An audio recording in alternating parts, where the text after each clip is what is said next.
So let me explain what's going on here. Between the ages of 18 and 21, I made some video essays in my spare time in undergrad, and eventually they found an audience way bigger than I was ever anticipating. But between the time I was devoting to my studies and the fact that I wasn't all that well read on the subjects that I was talking about to begin with, I just became really disenfranchised from my own work, and I decided to just retire this channel back in 2019. But about a year ago, just before the world ended, I got the itch to get back into the swing of things on a new channel, experimenting with a new presentation style, and now I realize that was kind of a boneheaded move on my part to move to a new channel, so I'm just gonna move it here. I'm just gonna stick with this channel instead. So yes, this channel is the new home base of Food of Love, which is a video series where I analyze some of my favorite music. There will probably be tons of other types of videos in the future, but this series will be the main thing. Everything that used to be on this channel is now in a playlist you can check out called The Archive, but all the videos are unlisted. You'll only be able to find them in the playlist. I understand people will probably still want to see some of these videos, so I'm not deleting them, but I hope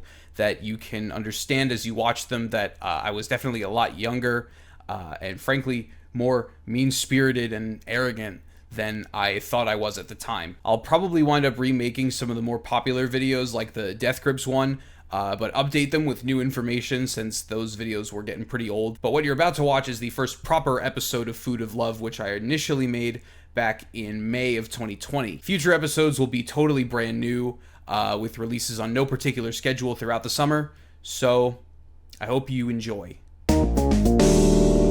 The music of David Bowie is some of the most revered and celebrated in the history of rock music, pop music, and just recorded music in general. His work throughout the 1970s and even some of the early 1980s, not to mention a certain song from 1969, has been so ingrained into the collective musical consciousness that even if you don't really know a whole lot about David Bowie, you've definitely run into his music multiple times on the radio or as it's used in films. Maybe you've even seen him in a film, him and his family jewels. But for as highly respected and fondly remembered as songs like Space Oddity, The Man Who Sold the World, Rebel Rebel, Fame, and Let's Dance, or albums like The Rise and Fall of Ziggy Stardust and the Spiders from Mars, Aladdin Sane, Station to Station, the so-called Berlin Trilogy, and Scary Monsters and Super Creeps have become, and for good reason, there's a pretty sizable amount of music in Bowie's discography that a lot of people seem to have forgotten about. Maybe they're not even aware that he continued to make music after 1983's Let's Dance well into the early 2000s before taking a decade off and surprising everybody by making a return to recording in 2013 with The Next Day. Many will no doubt remember his final album, 2016's Black Star, but there's still 9 solo Bowie albums between Black Star and Let's Dance, which seem to only ever be discussed by the real proper music geeks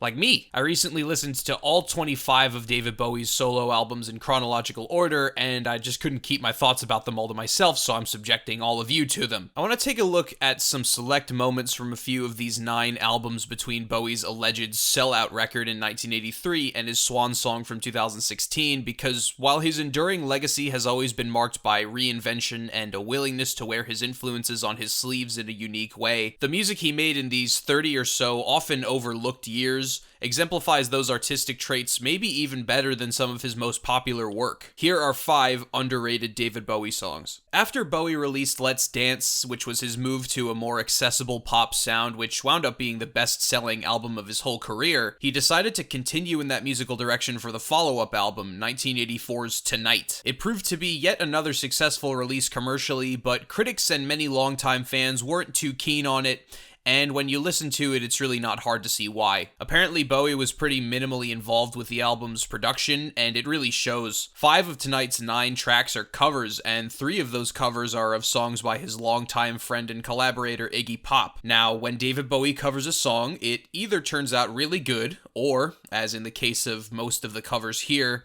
it goes wrong pretty quickly. There's a version of God Only Knows, which is my favorite Beach Boys song of all time, and he just butchers it completely. But considering how he was mostly checked out for the creation of Tonight, I guess it makes sense that it turned out like this. And anyway, there is one really good song here, the 7-minute opener, Loving the Alien.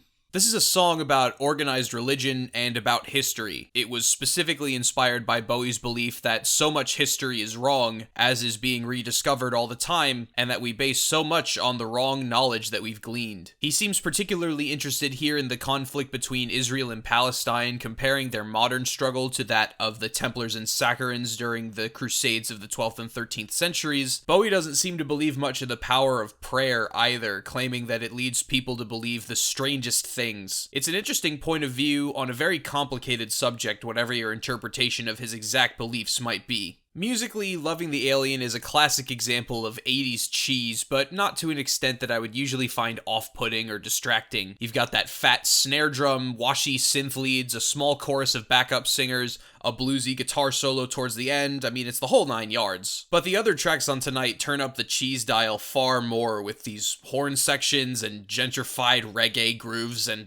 yeah, I can't say I'm a fan, but this opening track is a little more restrained, which just leads me to wonder what happened on the next 8 songs. Loving the Alien also includes one of my favorite features of 80s pop, a cool modulation between the verses and the choruses. I suggest listening to the original song first so you can better understand what I'm about to get into. I've had to recreate small portions of this song to avoid getting a copyright strike, and these little pieces only really tell part of the full story. So, Loving the Alien goes back and forth between a verse section in E minor and a verse that's basically in C major. I mean, there's a little bit of C minor stuff happening in that little 8-bar loop that the chorus is comprised of, but that's not really important for what we're going to talk about here. Like many of the best 80s pop and rock songs, this song makes a pretty simple key change sound really complicated. E minor and C major are already pretty close to each other in the circle of fifths. They share all but one note in common, so you really shouldn't need to do all that much to get from one to the other, but where's the fun in that? If we take a look at this moment between the end of the verse chord progression and the beginning of the pre-chorus, we have a B7, which is the 5-7 chord in E minor. In pop music and other styles of music that use functional harmony, 5-7 chords have dominant function, which means that their tendency is to resolve to the tonic chord or the 1 chord. I'll show you what I mean. This verse progression is an 8-bar loop that happens twice per verse, so when this dominant B7 or 5-7 chord happens 8 bars earlier, it makes for a really nice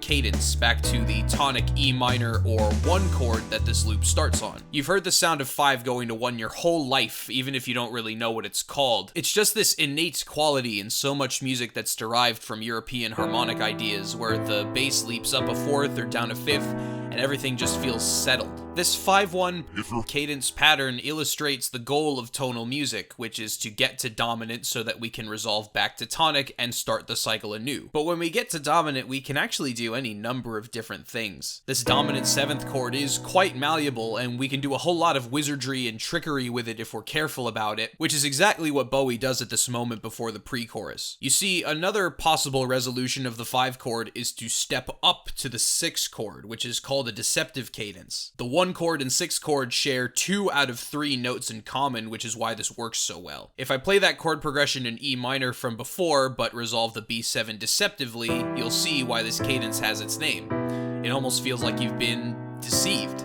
Very cool. And as you can see, the 6th chord in E minor is C major, which is the key that we're trying to get to for the chorus. But although we could just resolve B7 to C and already be in the place we need to be, Bowie throws a left hook at us and resolves B7 to C minor, the first chord of the pre-chorus. This pre-chorus uses a bit of what's called modal interchange, which basically means that some of the chords here are from the key of C minor and others are from the parallel major key of C major. We're in this kind of in-between zone between C minor and C major, and we're not really sure which is which until we land on this G7 chord, which points us pretty unambiguously in the direction of C major as the bass line ascends up a C major scale from G until it hits the C all the way up here. But can you hear how it doesn't exactly land on what sounds like a firm downbeat? It's almost as if there's like an extra note or something. And what's all this in the transcription about? 4/6? Well, like the overwhelming majority of pop and rock songs, Loving the Alien is in 4/4, which means that every bar has 4 quarter notes in it. But for this cadence between G7 and C, the arrangement builds even more tension by having the whole band hit this unison pattern of quarter note triplets ascending the scale. Essentially, they're playing 3 notes in the space that 2 quarter notes would take. Again, this is a sound you've probably probably heard quite a lot. But if we ascended the scale, keeping everything in perfect 4/4 time, we'd arrive on C somewhere between beats 3 and 4 of a bar. And if we took out a note and dropped a couple beats to make that C fit on the downbeat, we wouldn't have that perfect ascending feeling because the unity of that ascending major scale sound would be lost. So instead, Bowie opts to just reset where the downbeat is. He takes that first example and just makes that space between beats 3 and 4 the new 1. It looks sort of strange here because I had to transcribe it using an irrational time signature. If you're watching me, you probably know who Adam Neely is, but in case you're unfamiliar with irrational time signatures, not mathematically irrational, but musically irrational, basically quarter note triplets can be thought of as sixth notes because they break up a whole note into 6 evenly spaced pulses the same way a quarter note breaks it up into 4, and the same way eighth notes break it up into 8.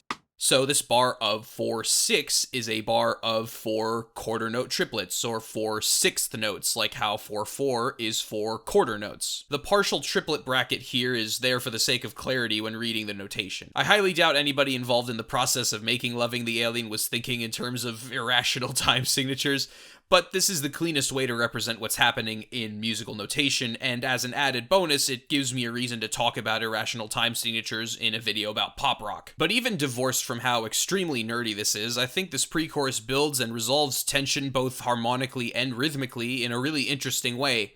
Hence why I even bothered talking about this song from an album I don't like. So after the simultaneous commercial success and critical failure of Tonight and its even worse follow-up album 1987's Never Let Me Down, God, I don't want to think about this one for more than a few seconds. Bowie took some time off from doing solo albums to try and recenter himself creatively. He had this band called Tin Machine for a few years, which was a thing, and he got married in 1992. That same year, he linked back up with producer Nile Rodgers, who had also produced Let's Dance about a decade prior, to fully reinvent himself and kick off a sort of late career revival with the album Black Tie White Noise, released in 1993. I know this album's had a bit of a mixed response ever since it came out, but if I'm being totally honest, I think it gets far too much flack. Compared to the albums that came before this, where Bowie sounds like he's asleep at the wheel, this is a breath of fresh air. He was inspired to make this album because of his recent marriage, with a couple of the songs on here actually having been derived from stuff that he wrote for his own wedding ceremony. The music is a really strange synthesis of ideas from house music, acid jazz, and even some early hip-hop brought into the fold of Bowie's pop songwriting style. On a personal note, he plays a lot of saxophone on this album, more than on any other album of his, and his playing style is interesting, but you know, it gets the job done. It was his first instrument. If he wants to play it, I'm fine with it. He's done that before anyway. I should also mention that this was the final Bowie album to feature guitarist Mick Ronson, who played on Bowie albums through the early 70s. He appears on a cover of the Cream song I Feel Free, and he unfortunately died of cancer less than a month after this album's release. The song that I think best exemplifies the sound and style of Black Tie White Noise, and just my favorite song on the album generally, is the lead single Jump They Say. Content warning, I'm gonna talk a bit about this song's lyrics, which touch on themes of mental illness and suicide. If that's not your bag, you can skip to the time code on screen to hear more about the music itself. Jump They Say was a song written in honor of Bowie's half-brother Terry Burns, who had died by suicide in 1985. Bowie had written songs inspired by Terry as early as 1970, with the song All the Madmen from The Man Who Sold the World being inspired by his schizophrenia and his status as a patient in a psychiatric hospital. Bowie was unable to cope with Terry's death at the time, so hearing him discuss it 8 years after the fact, even in the sort of indirect way that this song deals with it, you really get the sense that he feels a lot of regret over the whole situation. While I don't think the song is 100% accurate to Terry's experiences, the end product certainly has a lot to say about mental illness, how often people don't take these conditions as seriously as they ought to, which puts the people affected by conditions like schizophrenia, depression, anxiety, bipolar disorder, or what have you, into situations where all they feel they can do is jump. They say he has no brain. They say he has no mood. They say he was born again. They say look at him climb. They say jump. They say jump.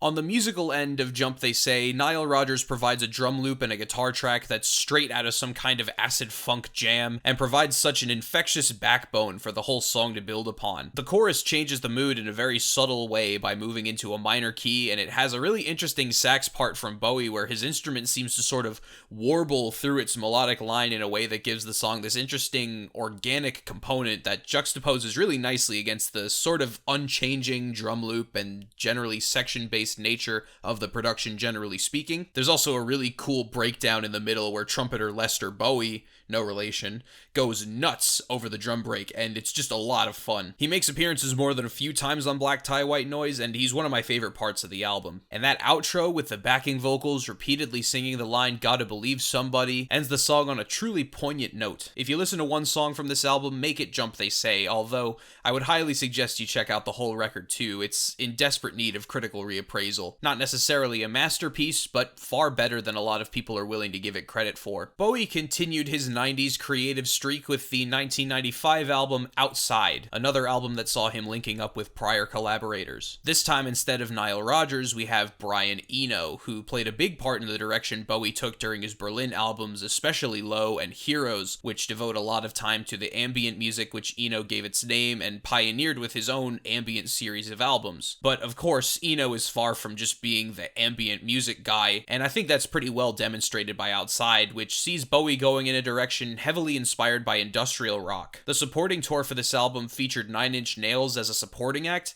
and I don't think that's on accident. Eno's creative outlook also made for a much different kind of album. Bowie wrote the music with his band in collaborative improv sessions, and Eno's oblique strategies flashcards were used during writing and recording, which led the musicians in Bowie's band into some creative directions I don't think they'd have gone in otherwise. David Bruce has a video about these cards that you should definitely check out if you want to know what I mean. There's also a post-apocalyptic sci-fi narrative running through Outside, and the reason the number 1 appears in the title is because this was supposed to be the first of a 3-chapter album cycle where the characters and story here were further developed. But seeing as that never happened, I don't really think it's something you necessarily need to pay a whole lot of attention to, but we're going to talk about it anyway because I think it's a piece of the puzzle of this album that actually provides a lot of insight. But with or without that narrative piece, this is the one 80s/90s Bowie album I think most fans will be familiar with apart from Let's Dance, and I think you'd be hard-pressed to find a better one to single out. There are a lot of songs on Outside that I could single out for inclusion on this list, like The Heart's Filthy Lesson, a strange electronic alt-rock dirge, Hallow Space Boy, a song that actually kind of managed to jump scare me in a way that didn't feel cheap, or any of the final 3 songs which end this album on a really thrilling note and are definitely some of my favorites. But instead, let's talk about Wishful Beginnings. So the songs on this album are all sung from the perspective of different characters in the story, and this one is sung by a character referred to as the Artist Minotaur. So here's the basic gist of the narrative of Outside. It's set in a dystopian version of the then not so far off year of 1999, in which murder and mutilation have come to be seen as a form of art. The central character is Detective Nathan Adler, who works for a newly established government bureau which investigates this art crime, as he follows a trail of events which had led to the murder of a young teenager called Baby Grace Blue at the hands of this Artist Minotaur person to determine if her murder qualifies as art or if it's just debased filth. Very morbid having the murderer be referred to as an artist. Bowie was really into this taboo concept of murder and human sacrifice as a sort of art project, as written about by people like Thomas de Quincey, as the 20th century was coming to a close. All this very creepy dystopian stuff is hard to think about without drawing comparison to earlier albums like Diamond Dogs, although I think Outside is far more fully realized both narratively and I might even dare to say musically, and Wishful Beginnings is one of those moments that I think really adds a lot to the album overall. This is one of the most sparse and harrowing pieces of music in the Bowie discography, with an extremely simple backdrop of electronic percussion, the occasional spooky synth chord, and this huge bass hit that happens every 2 bars or so, which is accompanied by what almost sounds like digitized laughter. Bowie's voice hovers over this macabre instrumental in a way that doesn't really point to any particular tonal center. It's hard for me to not think of all of this as some sort of twisted response to Schoenberg's Pierrot Lunaire. I apologize for my French. And lyrically, I find it hard not to squirm in my seat a little bit as the Artist Minotaur describes his act of murder as a sort of ritual. Please hide from the kiss and the bite. Shame burns. Breathing in, breathing out, breathing in only doubt. The pain must feel like snow. I'm no longer your golden boy. Sorry, little girl.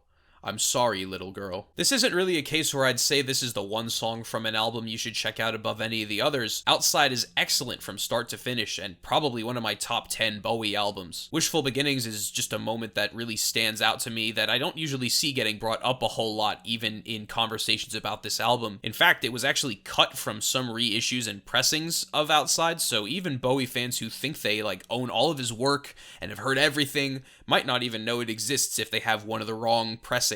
It's a real shame, since I think it embodies an interesting dimension of horror that he never really tapped into all that much. After the release of Outside came the albums Earthling in 1997 and Hours in 1999. Honestly, these are more for Bowie completionists. Earthling is probably the strangest album he ever made, which makes it a mild curiosity. It's a strange amalgamation of the industrial rock explored on Outside, but with a very heavy drum and bass influence. I do quite like it, actually, probably because of just how absurd it is. I mean, if you've ever wanted to hear David Bowie sing over the Amen break, here you go. Meanwhile, Hours is probably my least favorite Bowie album, honestly. It's just so devoid of any of the creativity that had made any of his last 3 albums so interesting. It's like the lifeless, empty husk of a 90s alt-rock album. Thankfully, Bowie's next album would be a massive improvement over Hours. He linked back up with Tony Visconti, who had acted variously as a co-producer and bassist on many of his most famous albums and songs, for the first time since Scary Monsters, and the result was 2002's Heathen. I would posit that this is David Bowie's most underrated album, at least if we're going by Metacritic and Rate Your Music aggregate scores. The material here isn't necessarily consistently amazing, but it is very consistently good, which I think even some of Bowie's most popular records don't even necessarily manage. I mean,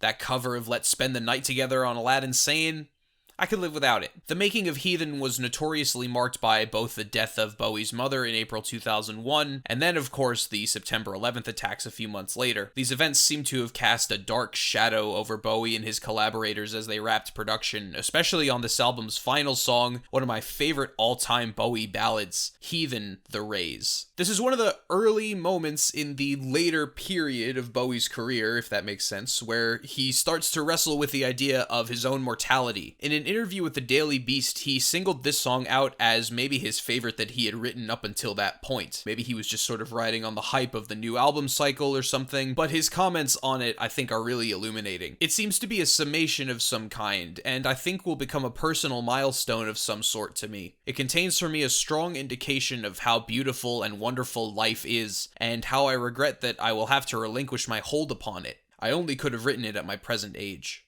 This song has an extremely cinematic flair with layers of muted horns and washed out guitars and synth pads, setting the stage for one of Bowie's most despondent and terse sets of lyrics. He was 55 when Heathen came out, not terribly old, but I have no doubt he was feeling very reflective as the new millennium began and as his mother had recently passed. You say you'll leave me, and when the sun is low and the rays high, I can see it now, I can feel it die. The way Bowie sings ballads has always captivated me. There's not a lot of rhythm here for him to tether his voice to, apart from a quiet eighth note pulse in the drums that sometimes has a backbeat and sometimes doesn't, and I really like how this gives him the space to just float over his own music. It provides an ending to this album that's as ethereal and serene as it is somber and bone-chilling. Bowie would release another album just over a year after Heathen, again with Visconti playing a big role in the production. This album, Reality, easily takes the cake for his worst ever album art, but honestly, the album itself isn't all that bad. It's certainly a lot more upbeat than Heathen, but it doesn't really do much for me. After this, Bowie would retire from performing live and seemingly from recording new music. As 1 year turned into 2, 4, and nearly 10, people were just left to assume that Reality would be the last David Bowie album, but as we all know, he surprised everybody with the release of The Next Day in 2013,